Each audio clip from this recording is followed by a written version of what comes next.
Enron merupakan hasil dari merger dua perusahaan gas alam, Houston Natural Gas dan Internord. Merger ini dilakukan oleh pebisnis Kenneth Lay pada tahun 1985. Pada awal tahun 1990-an, Lay menginisiasi penentuan harga pasar untuk listrik serta mendorong Kongres Amerika Serikat melakukan deregulasi terkait penjualan gas alam.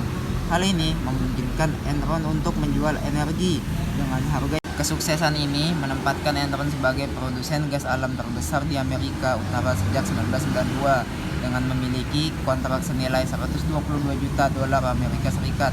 Dalam perkembangan usahanya, Enron melakukan strategi diversifikasi dengan merambah bisnis, membangkit tenaga listrik, pabrik pulp dan kertas, pengolahan air bersih, dan layanan broadband di seluruh dunia. Laporan keuangan Enron yang kompleks menimbulkan pertanyaan dari pemegang saham dan analis.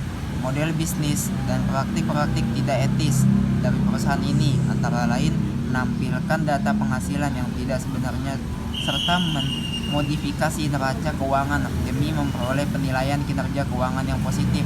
Kombinasi dari sekian banyak isu ini kemudian menyebabkan kebangkrutan Enron.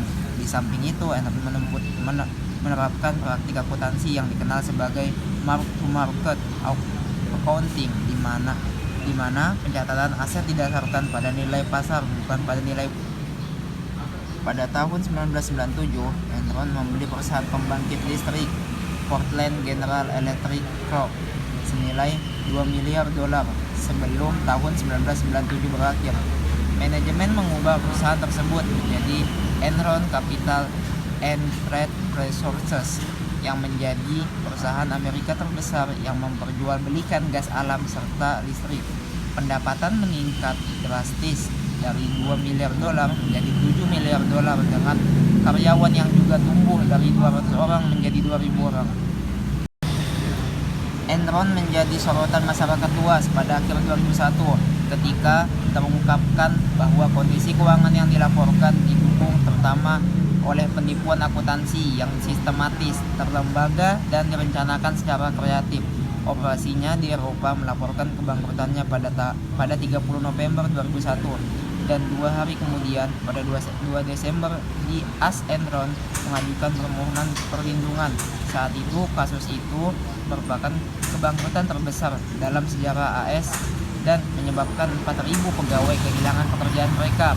Tuntutan hukum terhadap para direktur Enron setelah skandal tersebut sangat menonjol karena para direkturnya menyelesaikan tuntutan tersebut dengan membayar sejumlah uang yang sangat besar secara pribadi. Selain itu, skandal tersebut menyebabkan dibubarkannya perusahaan akuntansi Arthur Andersen yang akibatnya dirasakan di kalangan dunia bisnis. Beberapa fakta tentang Enron. Pada tahun 2001 terkuak bahwa Enron melakukan kecurangan dan memiliki banyak utang yang disembunyikan. Enron melakukan manipulasi untuk mempercantik laporan keuangan perusahaan.